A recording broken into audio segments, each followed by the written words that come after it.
Hello and welcome to another episode of Toya Talks Wrestling. Today we're going to talk about Raw, April 28th, 2025. Not as good as last Raw, but we'll go ahead and talk about some of the things that happened on this show. So, let's just go with the ladies. Let's just go with the ladies first. We had Rhea Ripley versus Roxanne Perez. This is the second time these two have met in the ring together. This was a pretty good match. I mean, Roxanne is great. Rhea Ripley is Rhea Ripley and everything else like that. We had at one point, we had Julia from NXT come down and pretty much be a distraction for Roxanne Perez. And it ended up in a disqualification when Rhea Ripley tried to put Roxanne Perez in the riptide, but Julia attacked her and ended up, getting disqualified. So Rhea wins by disqualification. So Julia and Roxanne end up beating the crap out of Rhea, and Io Sky comes in and pays her receipt from last week, and helps Rhea Ripley fight off Roxanne and Julia. Now I don't know where this is going, because there has been no communication between these four ladies, but I can probably see in the near future some kind of a tag team going on, whether it's going to be on Raw or whether it's going to be on NXT or maybe both. I'm not sure. I know Backlash is coming. I don't really see this match being on a Backlash, and I don't know what PLEs is coming up for NXT anytime soon. I don't know, but like I said, I could see a good tag team matches. Like I said, I don't really know what's going on here and what they're doing here, but I mean, I would like to see all four of these ladies go at it. That would be great. So who knows? We'll see what happens. But anyways, let's move on. We had a match between Stephanie Vaquer versus Ivy Niles. Why? I don't know. Don't ask me. Anyways, it was a good match. It was a decent match. They had a "This is awesome" chant. Stephanie Vaquer did the Devil's Kiss. Well, she tried to do it one time and she got blocked by Ivy Niles, and the crowd booed. Cause I mean, why would the crowd not boo? Who don't want to see the kiss? But then Stephanie Vaquer ended up doing the Devil's Kiss. And then at one point, Chad Gable, who was out there with Ivy Niles, kind of helped Ivy. When Stephanie Vaquer was about to pin her, he put her foot on the rope, and so Stephanie Vaquer got into Chad Gable's face. Ivy Niles did a German suplex on the outside, and then put her in the ring and did another one on the inside of the ring. Tried to go for a pin, got out for a 2, and Stephanie Vaquer ends up winning by doing her SVB, which I don't know what it stands for. I don't even, her finisher is kind of I don't know. It's okay, but people say she needs a new one. I'm like, yeah, she needs a stronger one, but so nothing really happens after that. I don't know what they're doing except for maybe getting ready for putting these ladies to the main roster, because they've been on. This is second meet that all of these ladies have been on. The ladies from NXT have been on Raw. So I would not be surprised if we don't see some of them up on the main roster sooner than later.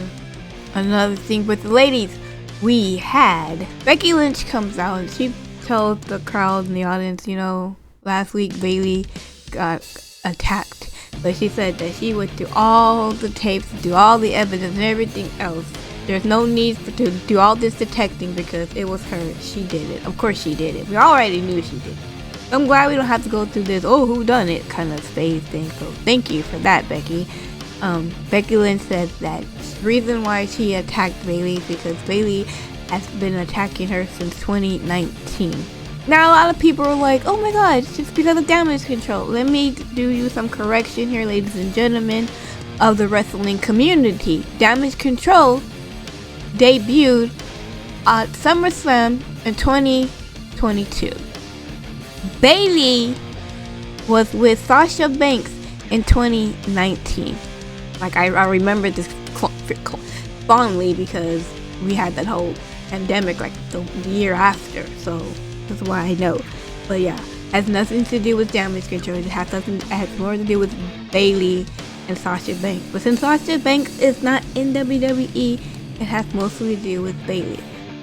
Anyways, right? So that's why she attacked Bayley, and she talks about Bayley being like crying about how she's not a bigger star, and how Bayley just saw a bigger star go to WrestleMania and win the championship because that's what big stars do and stuff like that. And goes over and she says basically she's not done with Bayley. And then she talks about Lyra and why she attacked Lyra Valkyria. She was like, look, I tried to help Lyra and everything else, and basically the reason why she attacked Lyra is because Lyra was being friends with her enemy. And you know, her enemy of her enemy is her enemy or some shit like that. I don't know what she said. Anyway, it doesn't matter. She's like calling, she said that she had that Lyra had the opportunity to get away from that bitch, but she didn't, so she had to give her a lesson and everything else like that. Well, Lyra Valkyria comes out and she tells Becky that a lot of people in the locker room warned her about Becky, especially Bayley, and Becky Lynch is like, oh, I bet she did, right? And then she's like, Lyra's like, you know, I was too caught up in this fantasy of us being Irish tag team champions and everything else, and living the dreams, and I looked up to you, you know, the whole face, I looked up to you, whatever kind of shit. You know, Becky Lynch was like, but you know, Lyra's like, I'm gonna take care of you like right now. Becky Lynch leaves as Lyra comes into the ring. Lyra's like, where are you going? And Becky Lynch is like, I don't have to deal with you or some shit like that. And Lyra's like, yeah, that's what I thought. She's like, you don't want to fight right now, because I tell you what, we'll do it at Backlash, and I know you won't fight without this title on the line, so I'll put the title on the line. Now, I don't know if she was supposed to say that or not. People say that might have been a shoot, but whatever, we'll see. Becky Lynch accepted the match. She said, you're on, right? And then she starts talking, saying that I'm gonna take that title away from you, and I'm gonna make it relevant, just like I made you relevant. And Lyra's like, you did not make me relevant at all. And then Becky started squawking because I don't know what the fuck she was saying and everything else like that. And then Lyra pretty much like kicked her in the face and started attacking her. And then Becky Lynch pretty much got away through the crowd, through the the timekeeper area. And then later on they come back from a commercial and Becky attacks Lyra. And yeah, that was it. Another match made for Backlash. We have Lyra Valkyria versus Becky Lynch for Backlash. I want to say this. If you're trying... Now, I think that Bayley would have been is a better heel than Becky. Look, if you're going to make Becky a heel, the one thing that you're going to need to do is get rid of the man thing. You need to get rid of the man thing. He doesn't need to be dressed like the man anymore, right? I understand it's a great fucking gimmick. It's one of my favorite gimmicks of Becky Lynch's, but it's not going to work here.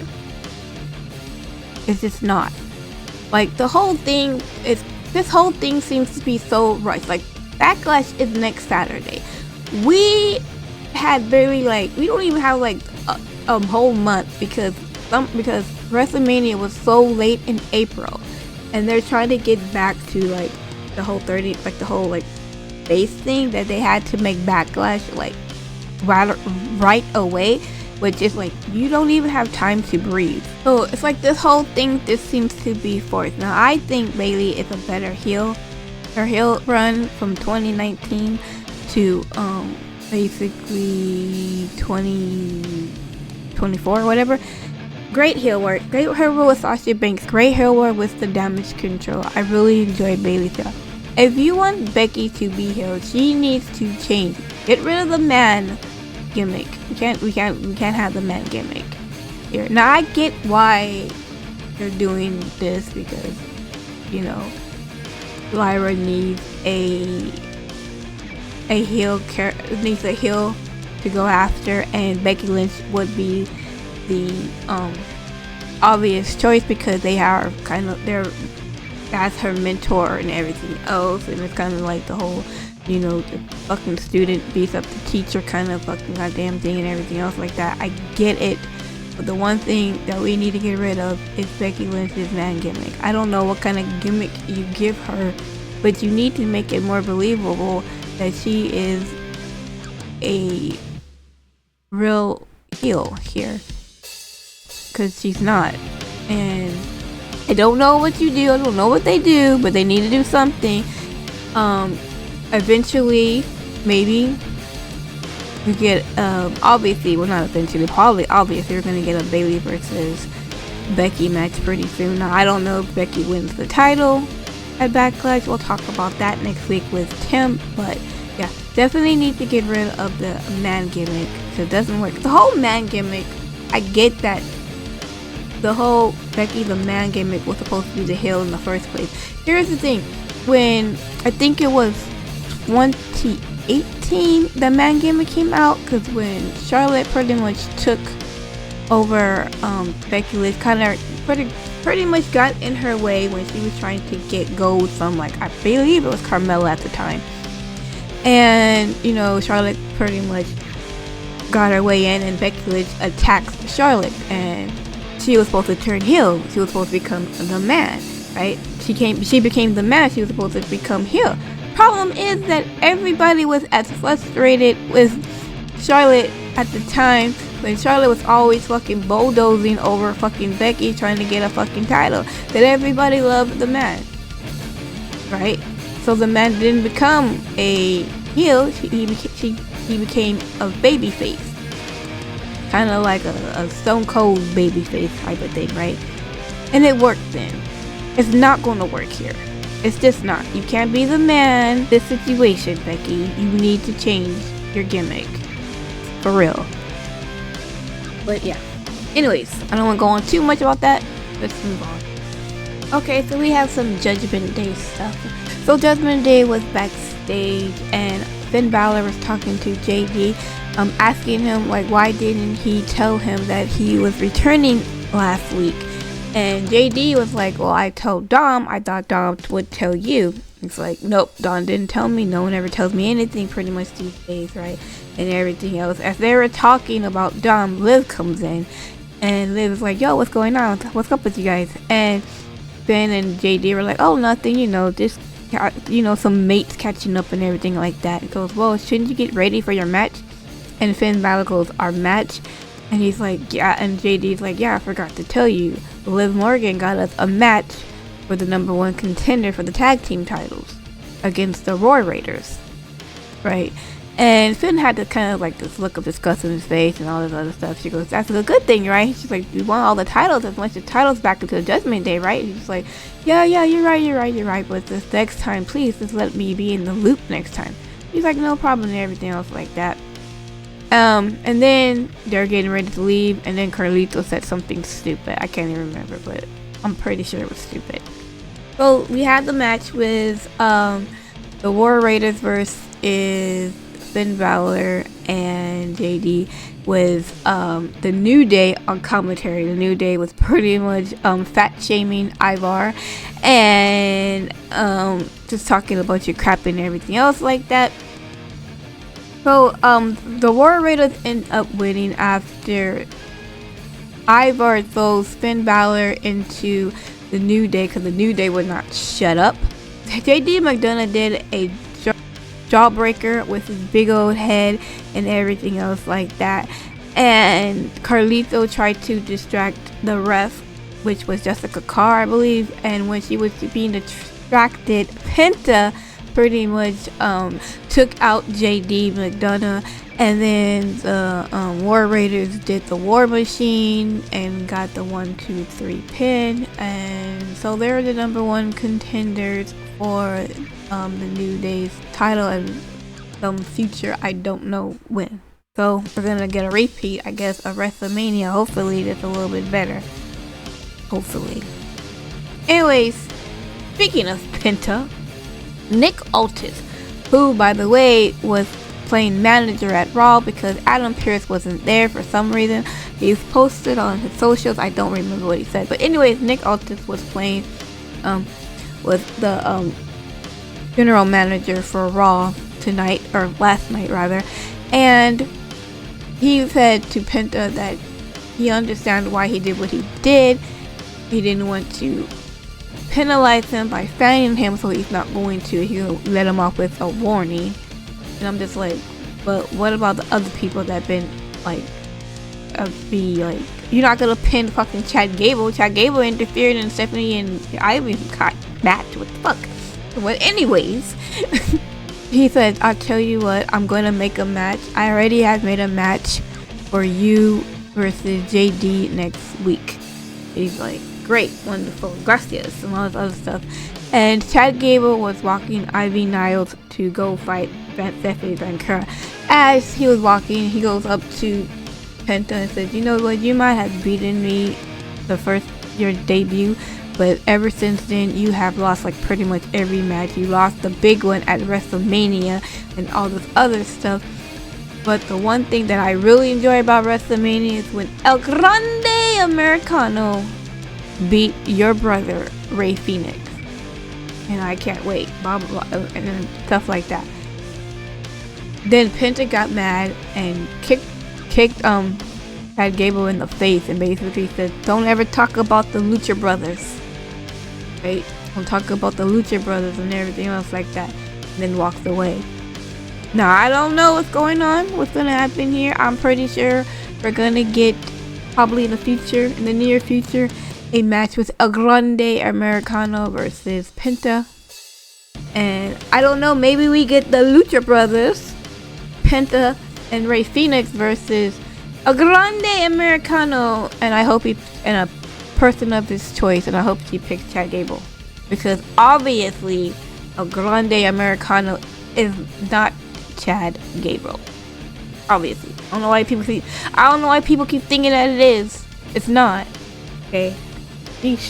Rusev had a video vignette basically talking about how things were when people were telling him what to do and who to crush. Lana. Anyways, he talked about that, and he talked about how he left WWE, and for 5 years he went to the Abyss, AEW, and he went to the Abyss, AEW, and he was there for 5 years, and he's finally back, and how finally he's going to basically crush people whenever he feels like crushing people, and redeeming people whenever he feels like redeeming people, because like he redeems himself and everything else like that. And he also has a match next week with Otis.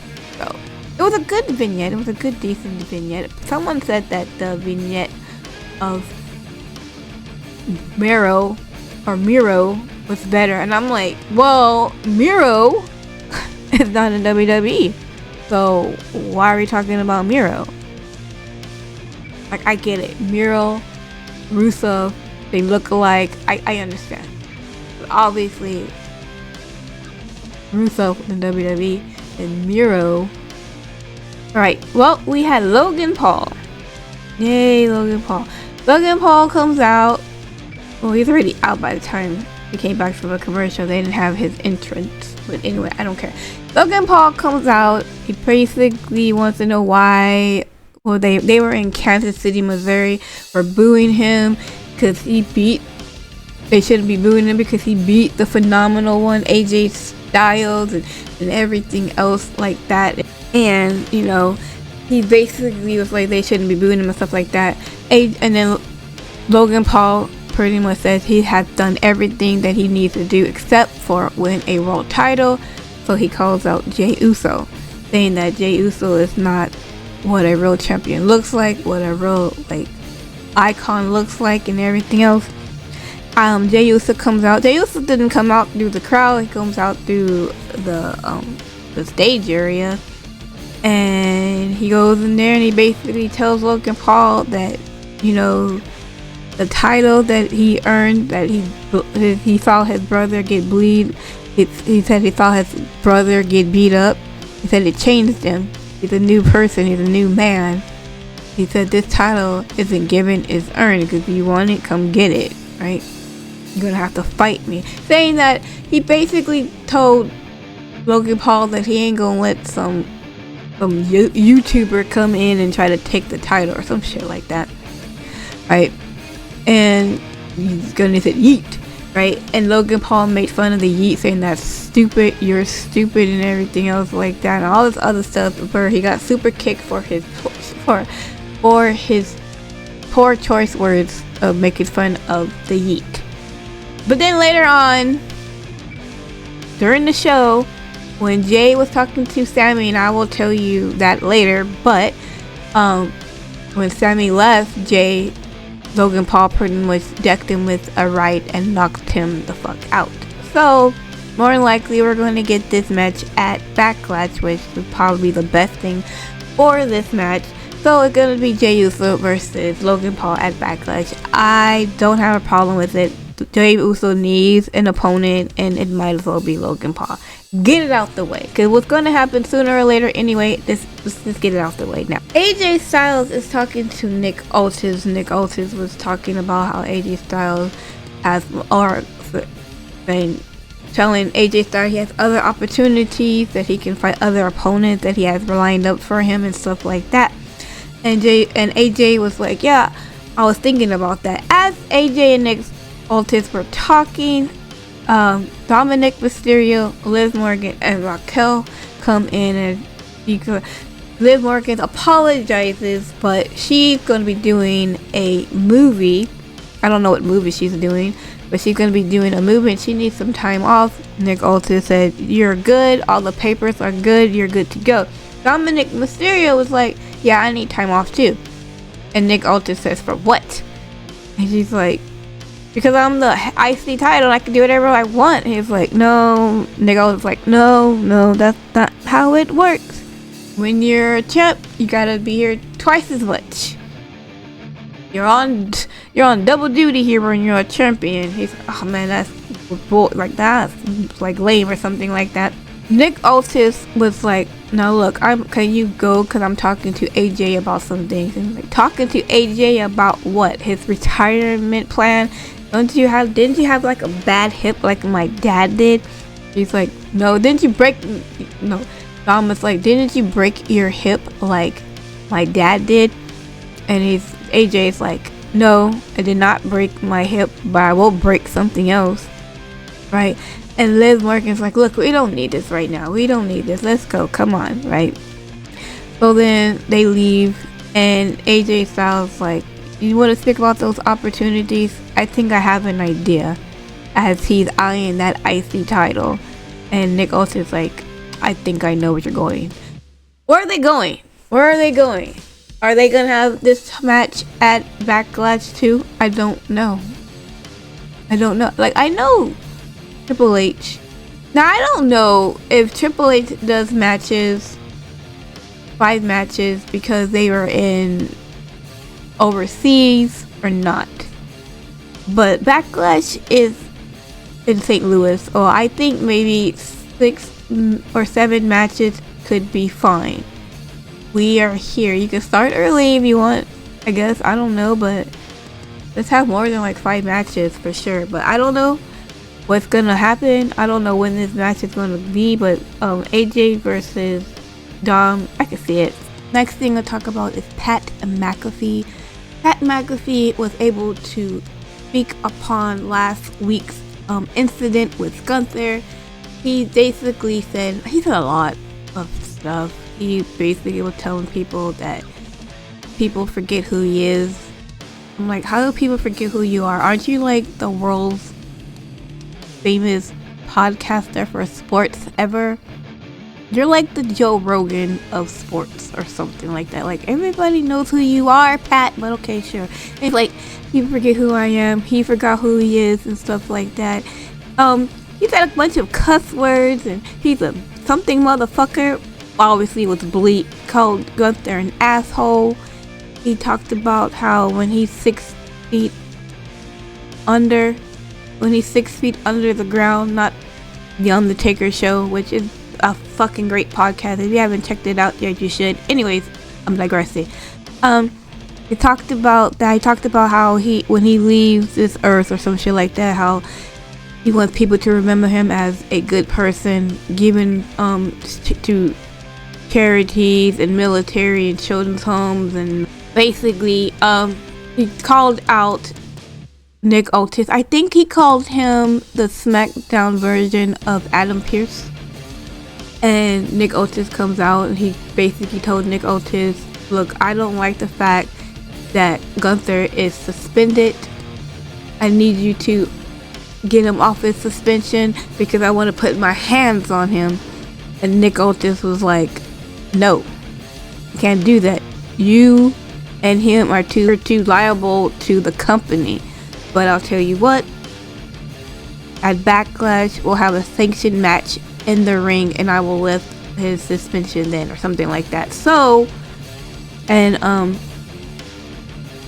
Pat McAfee accepted. More than likely Gunther is going to accept. So we're going to have a match between Pat versus Gunther at Backlash. Let me repeat that. We're going to have a match between Pat McAfee and the Ring General Gunther at Backlash, which more than likely will probably bring in Goldberg. Yeah, I said it. Well, anyways, next segment. And the last thing that I would like to talk about is Seth Rollins and Sami Zayn. So Seth Rollins actually started the show with Braun Breaker and the Wiseman. Kansas City, Missouri was singing his song, his theme song, and he talked about CM Punk and how the people still chant for CM Punk, and surprisingly enough, people actually booed when he said CM Punk. People booed. There was a few CM Punk chants, but apparently Kansas City, Missouri don't like CM Punk too much. You mentioned Roman Reigns. They shot at OTC. They like Roman. They're not really big fans of Punk, but they like Roman. Basically, Rollins was talking about how he is the way of the future. Him, Braun, and Paul Heyman are the way of the future. Sami Zayn comes out. The crowd cheers and they're loving Sami. Sami Zayn basically was calling Seth Rollins bullshit because he's like, you keep talking about Punk and you keep talking about Roman, but you have the one thing that they both have in common over there and to your right, which was Paul Heyman, right? It seems to me like I thought maybe you really hate CM Punk. I thought really you had disdain for Roman Reigns, but it just looks like you just jealous of the both of them. You have the one thing that they pretty much tied this whole thing together, which is Paul Heyman, right? Like, I want to believe in everything else you say, but this crap right here. All of this is this crap. Seth Rollins was talking to Sami Zayn. He's like, look, Sami, you and I are friends, inside the ring and outside the ring.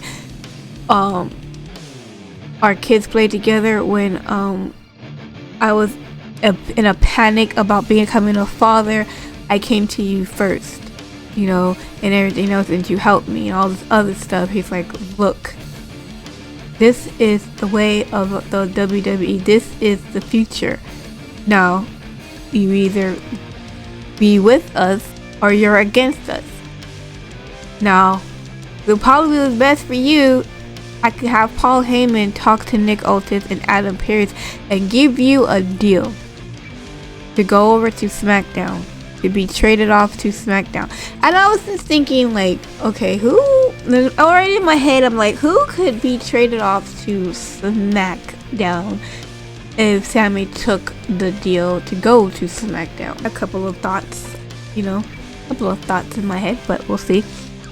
Anyways, he's like, take the deal, because if you're against us, you're in the way, and we're gonna have to hurt you, or something like that. I don't want to hurt you, Sami. You're my friend. I love you. I don't want to have to do this, Sami. I really don't. And everything else. He's like basically told Sammy, you know, you have the end of the night to think about this, and then I need an answer at the end of the night. So during the course of the show, they have Sammy being backstage. So this part of backstage, this time he was in the locker room. I think it was the locker room, and he's sitting there and he's talking to Otis, and Paul Heyman comes in, and Paul Heyman is like, tells Otis, do you mind if I talk to Sammy alone? Sammy goes, you know, gives him the nod, like, go ahead. And so Paul Heyman and Sammy talk about them being in the bloodline together and everything like that, and said the bloodline is over and broke up just because what you did at WrestleMania.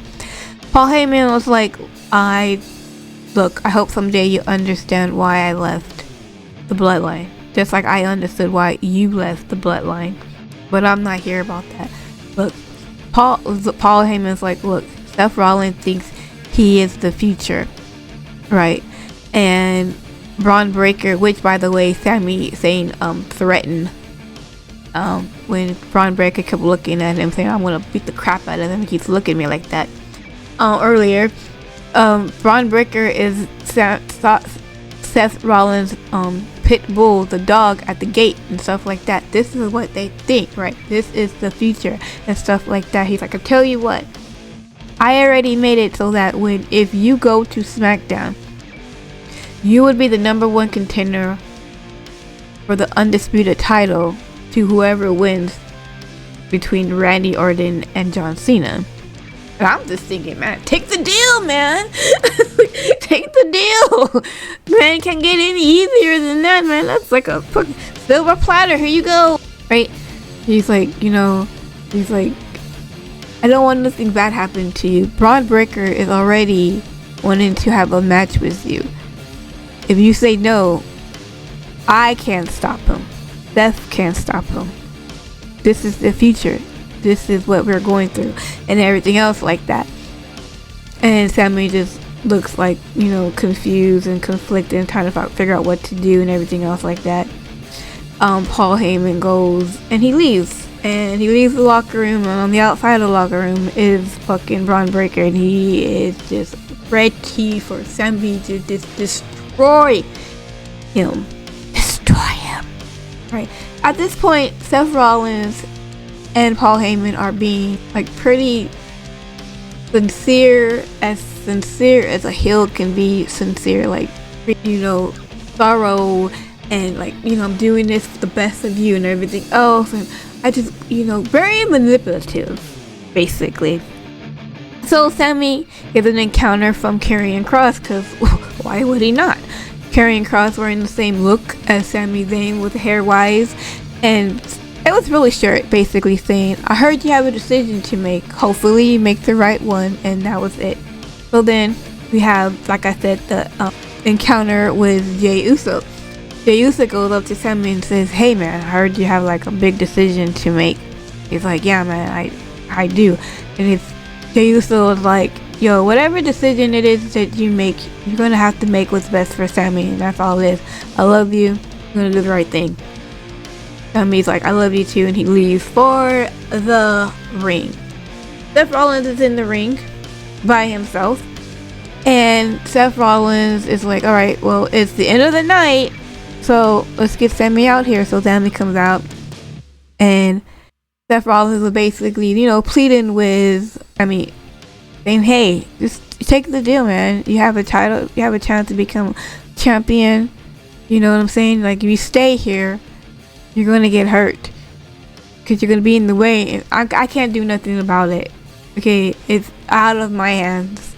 I'm like, aren't you the leader of the fucking thing? It's like in your hands. But anyways, he's like, you're my friend. He's like, how many friends did you have over the 20 years that you've been here? 20, 25 years you've been here. Not that many, less than you can count on one hand, right? But Sammy, you're my true friend. This is why I'm giving you this out. I'm giving you this offer and everything else like that. Sammy was like telling Seth, saying, hey, you know what? You're right. Outside the ring, you and I are friends. Our kids play together and everything else like that. But inside of the ring, I don't know. I think you're just playing games with me. You're pretty much dangling the one thing that has been eluding me for years, which is a world title, and you're using it as bait. But you know me. You know I don't run away. Right? You're saying I'm going to be a target. It won't be the first time I'd be a target. And probably won't be the last time I'll be a target. So no, you can't blackmail me. You can't manipulate me. You can't blacklist me. With all due respect, as a friend, go to hell. And Seth Rollins, he took a deep breath and he kind of looked like sorrow. And as he did it, here comes Bron Breakker, and we have a match between Sami Zayn versus Bron Breakker. Bron Breakker ends up spearing Sami once, then twice. As he speared Sami once, then twice, he's laying on the mat near the ropes near the announce desk, and Rollins told him again, says, hey, here's your opportunity. Take the deal. It does not have to be this way. You do not have to go through all this. You can just be traded to SmackDown. You can have your little title shot and everything else, all this other stuff does not have to be this way. Sami tells Seth Rollins to go to hell again. So Rollins gave, Bron Breakker the go ahead and spear him again. And then he spears him. Sami Zayn ends up outside the ring. So this is the third spear, right? I think Seth Rollins did like the cut the throat to the neck thing, very Undertaker-ish. I think. I don't know if he did there next time, but anyways, doesn't matter. Sami Zayn is pretty much laid out onto the outside of the ring. Here comes the medic and some security and everything else, and they're looking at him and all that other stuff, and they're trying to pick him up and everything else like that. Rollins gave Bron Breakker the go ahead, and Bron Breakker does the whole thing where he runs around the ring and he spears Sami again. So that's 4 times he got speared. Throws him into the ring. Sami's laid out. The rest officials are all on top of Sami, talking about Bron Breakker. Don't do it, stop, whatever, and everything else. The referee calls off the match. The audience was like, one more time. I'm like, audience, Sami Zayn is the good guy. You're not supposed to be cheering for. Never mind. You know what, audience, cheer whoever you want to.